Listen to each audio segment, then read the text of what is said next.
Per l'episodi d'avui et parlaré de la Mònica, que evidentment és un nom fictici. La Mònica és filla d'un pare maltractador, que es desentén d'ella.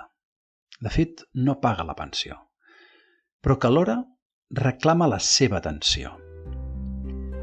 El seu pare l'acusa de tractar-lo injustament, de no fer prou per estimar-lo. Reconèixer el que ha fet per ella. Li ha donat la vida. Li agradaria sentir que la seva filla l'estima. La Mònica sent que no només no ha de perdonar el seu pare, sinó que sent que tampoc té cap motiu per estimar-lo. La resposta és: mentre no paguis la pensió, ni tan sols parlem. Què et sembla el testimoni de la Mònica? Faries el mateix que ella?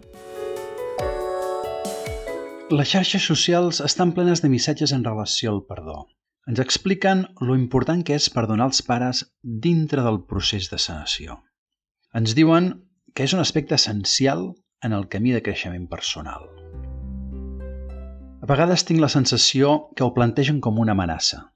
Si no perdones els teus pares, sempre arrossegaràs el ressentiment. Si no perdones els teus pares, mai et sentiràs complet. Et serà impossible sanar. Alhora, crec que donen poques pistes de què significa perdonar els pares. A moltes persones aquest missatge els genera conflicte i em sap greu, perquè tinc la impressió que se senten com obligats a perdonar. Potser guiats per la pressió social de tants missatges dient sí o sí has de perdonar si vols sanar les teves ferides. I és que, què significa perdonar? Què significa perdonar per tu? Estem obligats a perdonar els nostres pares? A qui hem de perdonar? Benvingut a Pulsacions de Psicologia. Soc Jordi Planes, estudiant de Psicologia, i m'encantarà aportar-te valor en aquest tema. En aquests episodis et parlo de temes essencials per tota persona que estigui en procés de canvi o per tots aquells que us apassiona la psicologia. A qui perdonem? A la persona? A la situació? A tot plegat? O potser no fa falta? Veurem que hi ha diverses perspectives molt vives a les xarxes. En aquest episodi ens farem moltes preguntes i ens qüestionem aspectes molt diversos de la societat actual. I, evidentment, veurem quina és la perspectiva de la psicologia. Què entenem per perdonar? Segons la Real Acadèmia Espanyola, perdonar significa alliberar de la pena merescuda o excusar de l'ofensa rebuda o d'algun deute o obligació pendent. Però el que no ens diu aquesta definició és què implica perdonar algú. Oblidar el que ha fet? Refer el vincle? Que tot torni a ser com abans? Donar una nova oportunitat com si mai res hagués passat? El perdó és una construcció cultural que s'ha format històricament fruit de la confluència de diferents factors i que estableix quan s'ha de demanar perdó i com s'ha de fer. En el marc cultural en què ens movem, tenim incorporada una estructura que relaciona 4 conceptes, que són norma, culpa, càstig i perdó. Que sigui una construcció cultural significa també que la podríem haver construït de forma totalment distinta. Una mostra d'aquest fet és que en altres comunitats funcionen en formes completament distintes. Un clar exemple és el budisme, o la cultura hawaiana clàssica, o també la cultura japonesa. Quan faig la pregunta «Què significa per tu perdonar?», habitualment em responen explicant en quines condicions perdonen i fins a quin punt les coses tornen a ser com abans. Però sempre dins del marc cultural establert. Costa sortir d'aquest marc. I ho entenc. En el món occidental, el concepte de què és correcte i del que és perdonable i en quines condicions gira al voltant del concepte de justícia. En algunes cultures predominen altres conceptes que giren al voltant, per exemple, de l'harmonia o del creixement personal. Si el centre és la justícia, els objectius principals seran fer complir la norma, el càstig i la reparació dels danys. Que hi hagi harmonia o no dependrà d'aquests factors, que queda en un segon pla. Si el centre és l'harmonia, la clau és la benentesa entre les persones, el tracte respectuós i la concòrdia, encara que sigui a costa de que no es compleixin les normes al 100% i encara que no hi hagi una total restitució dels danys. Si per contra el centre és el creixement personal, les energies es posen en comprendre en profunditat les diferències i les necessitats de cada una de les persones implicades, amb la finalitat d'aconseguir un major bé personal i comunal. Els conflictes es converteixen en oportunitats de creixement. El fet que perdonar sigui una construcció eminentment cultural fa que sigui bo que siguem capaços de qüestionar el seu significat. I també que des de la psicologia parlem de quines necessitats té el ser humà en relació al perdó. Parlem ara, doncs, des de la perspectiva psicològica. Però abans d'entrar en el tema del perdó, vull fer un parèntesi per explicar que a psicologia no jutgem a les persones. De fet, hem arribat al convenciment de que no ho podem fer. La raó és ben simple, i és que no podem determinar quina és la verdadera intenció motriu que ha causat l'acció de la persona. És a dir, podem saber quin és el motiu conscient que la persona ens expressa. Podem veure que existeixen condicionants i determinar-ne alguns d'ells. Però el que no podem fer és determinar l'inconscient de la persona al complet. Per tant, mai podem determinar realment què l'ha condicionat i mogut a l'acció. El que encara és més sorprenent és que ni tan sols un mateix possiblement conegui què és el que el motiva i condiciona el propi comportament. I encara que ho poguéssim fer, només ens serviria per jutjar un acte en concret. Perquè per jutjar la persona en termes de bona o dolenta, a més, hauríem de poder determinar que la tendència destructiva és inamovible, de tal forma que sempre tendirà a actuar de la mateixa manera. Tot el contrari, els avenços de la ciència cada dia ens donen més proves de la mutabilitat de les persones, de la seva capacitat de canvi, d'adaptació i d'aprenentatge. Per tant, no podem establir que hi hagi una persona que en essència sigui dolenta. Conclusió. Des de la psicologia considerem que no es pot jutjar moralment a les persones. El que sí podem afirmar és que les persones tenim carències, que són circumstancials, i que les persones tenim el potencial de canvi, que és inherent a la naturalesa humana. Però tot el que acabo de dir no significa que hàgim de perdonar les persones. Parlem de perdó. Què implica perdonar? Tornar a ser amics? Que tot tornarà a ser com abans? Que haurem de fer les mateixes coses? Que haurem de suportar les mateixes històries sense que ningú hagi canviat? Recordeu l'exemple que us havia posat de la Mònica, filla d'un pare maltractador?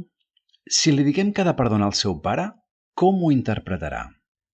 Com ha de perdonar a una persona que li fa mal? La Mònica no té cap prova de que el seu pare hagi canviat, tot i que ell li diu que l'estima. A la Mònica li agradaria, tal com diu ella, vull que el meu pare em demostri que ha canviat. I després faran com si res hagués passat? Realment haurà pres la lliçó? I això vol dir, l'haurà de considerar com si fos una altra persona, bona, entre cometes, que mai més la maltractarà? Què li diries a la Mònica? Abans de prendre una decisió, possiblement hi ha 3 conceptes psicològics clau que hauries de conèixer. Els podem anomenar la culpa, la representació i l'oblit. En relació a la culpa, si per casualitat et planteges la dicotomia entre perdonar o culpar, dir-te que culpar no sol ser una opció constructiva. Si vas escoltar l'episodi anterior en el que reflexionàvem sobre la culpa, sabràs perfectament del que estem parlant.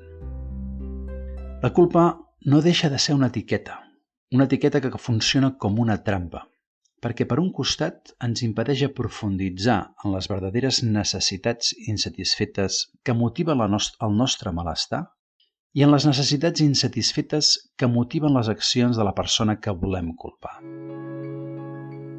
Mentre mantinguem aquesta etiqueta, difícilment anirem més enllà i no ens orientarem a solucionar el problema. Al contrari, culpar ens porta a generar ràbia que bolquem en l'altre. Per tant, la culpa no ens ajuda ni a treure el dolor ni tampoc a sanar el conflicte. El segon aspecte, que anomenem la representació, és summament important. Consisteix en que el trauma amb els pares, tot i que eventualment un dia va ser una experiència protagonitzada per un dels progenitors, el trauma no el tenim amb el progenitor, sinó amb la representació que ens vàrem formar d'ell. Per exemple, en el cas de la Mònica, el trauma no el té amb el pare, sinó que el té amb la representació del pare que ella es va formar en el seu moment. Aquest aspecte té unes conseqüències terapèutiques de summa importància. Per més que el pare fes quelcom que ens dolgués, és la interpretació que en el seu moment vàrem fer d'aquesta experiència el que realment va generar el trauma. És a dir, el com la vàrem interioritzar, el significat que nosaltres mateixos vàrem assignar a tots aquells fets, les conseqüències que vàrem preveure, la vulnerabilitat o indefensos que ens vàrem sentir i, en definitiva, la importància que hi vam donar. Gràcies a aquest fet, els traumes els podem sanar sense la figura del pare o de l'agressor, treballant directament amb la representació, lluny de la situació de perill i sense la necessitat d'interactuar amb persones i entorns nocius. En relació al tercer punt, sovint es proposa la solució d'oblidar-ho tot. No hi pensis. Si no hi penses, sembla que no existeix. I et pots arribar a convèncer de que no et molesta. La veritat és que hi ha diverses confusions habituals. Una cosa és no pensar en quelcom i una altra cosa és oblidar. Una cosa és no recordar i una altra cosa és que ja no formi part de la memòria. Una cosa és no recordar i una altra cosa és que no ens afecti. Atenció a aquest punt. Penseu que la majoria dels pensaments que fem durant el dia funcionen en un pla inconscient. Per tant, el fet de que no els recordem o de que no hi pensem o de que no en siguem conscients és completament anecdòtic. Des de la psicologia entenem que l'objectiu del perdó hauria de ser aconseguir quedar-se en pau. Quedar-se en pau en un mateix i quedar-se en pau envers una situació. I per aconseguir-ho, el fet de refer la relació, restituir la confiança o tornar a fer les coses d'abans queden en un segon pla. En situacions com les de l'exemple de la Mònica, s'hi suma la complexitat de que es mescla la necessitat que té de reordenar-se internament, la pressió social i la pressió del seu pare per refer la relació. Com li dic al meu pare que les coses no tornaran a ser igual? Com li explico que no tinc res contra ell i alhora que en aquests moments no em ve de gust fer activitat junts? Són com dues direccions, les necessitats internes i la demanda externa. Aquests principis socials, aquesta obligació de perdonar els pares o l'obligació de refer el vincle, els tenim tan interioritzats que aquesta demanda externa ja també és interna. I això ens destrossa per dintre. La Mònica sent un conflicte intern. Per tant, al parlar de perdó hem de diferenciar dues esferes. Una és quedar-nos en pau internament i l'altra la pressió externa. Quedar-nos en pau internament implica posar en ordre el munt de sentiments, necessitats, criteris, com també aprendre noves estratègies per gestionar aquestes situacions conflictives que ens resulten agressives. Necessitem sentir-nos segurs, protegits, amb confiança en les nostres capacitats per gestionar les diferents situacions. L'altra esfera és la dificultat de quedar-nos en pau quan hi ha aquesta demanda o pressió externa. A la gestió de la pressió externa influeix la maduresa emocional i els recursos per gestionar conflictes. Per tant, inclou temes com el saber marcar límits, la dependència, les inseguretats, etc. Alguns d'aquests temes els tocaré en pròxims episodis. Centrem-nos, doncs, en quedar-nos en pau internament. Aconseguir la pau no és no pensar, és poder recordar una vivència i no sentir dolor, ni tensions mentre hi connectem. Tampoc és un exercici de no sentir, tot el contrari, és sentir pau envers aquelles vivències, amb tota l'efectivitat del món. Per tant, diguem primer el que no és la pau o el que no és fer les paus. No és un oblidar, un no recordar, ni no pensar. Tampoc és un no sentir. Tampoc és un fer-se més fort, en el sentit de generar unes muralles més grans, més altes, més impenetrables, que ens converteix en una pedra inaccessible i que tampoc ens deixa gaudir del món. No és res de tot això.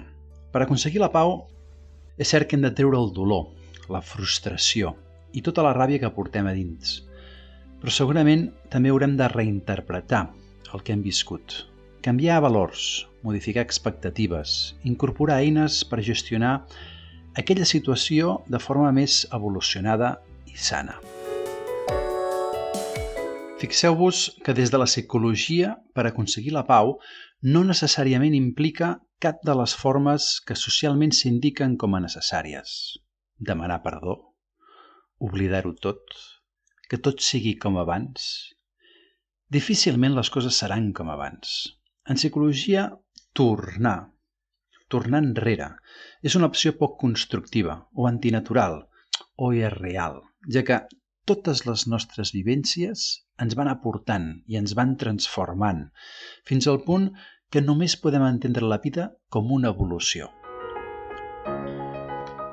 I tampoc ha de significar refer el vincle.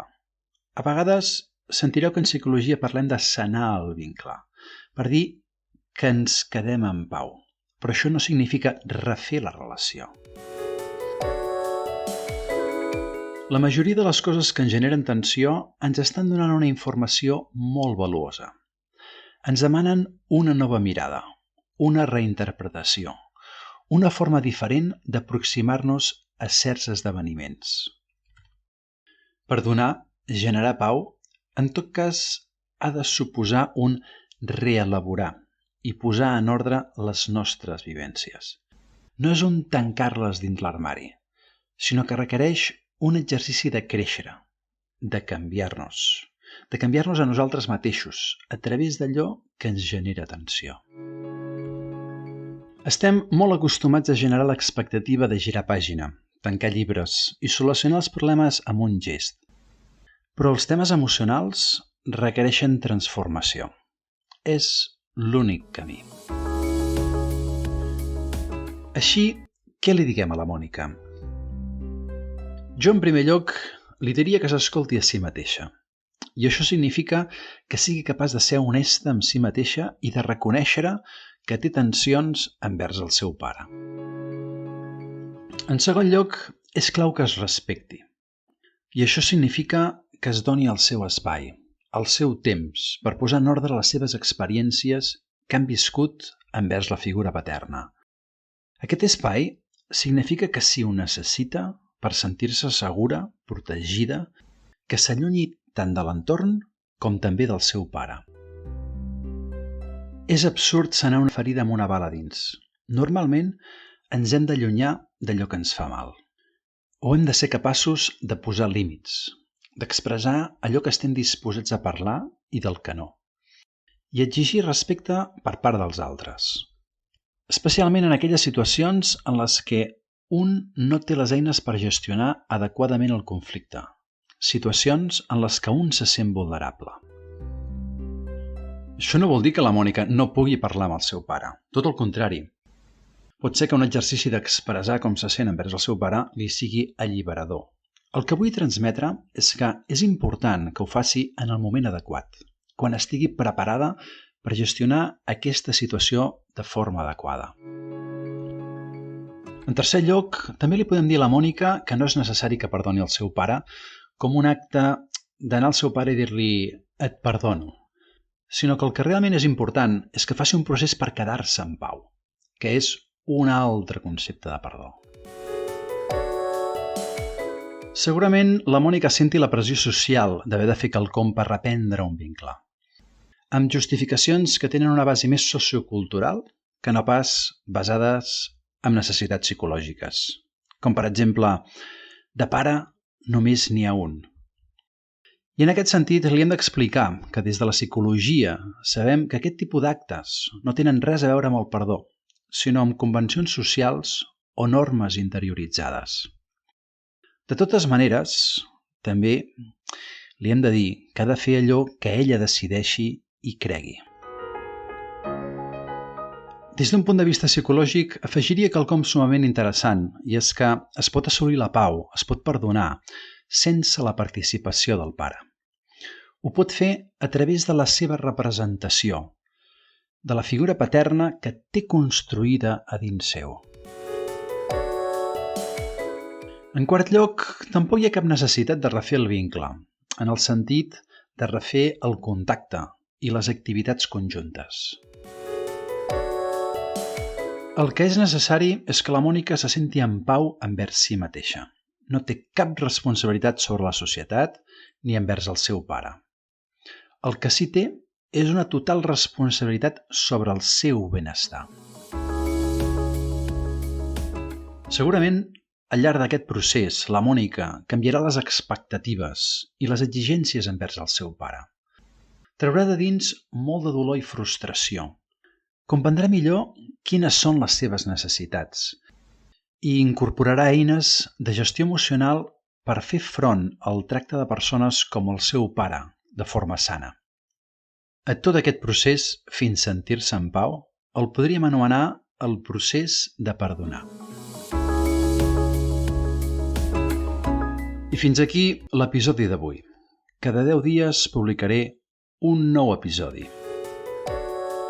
Què opines? Què t'ha mogut aquest episodi de Pulsacions de Psicologia? Hi ha coses que no hagis entès o que creguis que seria interessant aprofundir? T'escolto encantat. Envia'm, sisplau, els teus comentaris. Sí, molt important, si t'ha agradat, si t'ha servit o creus que li pot servir a algun conegut teu, sisplau, fes-li arribar. Fent-ho m'ajudes enormement. Moltíssimes gràcies. Desitjo que hagis connectat amb aquestes idees i que hagis gaudit d'aquest podcast. Des de l'Índia, t'abraço amb força i ens veiem en el pròxim episodi de Pulsacions de Psicologia.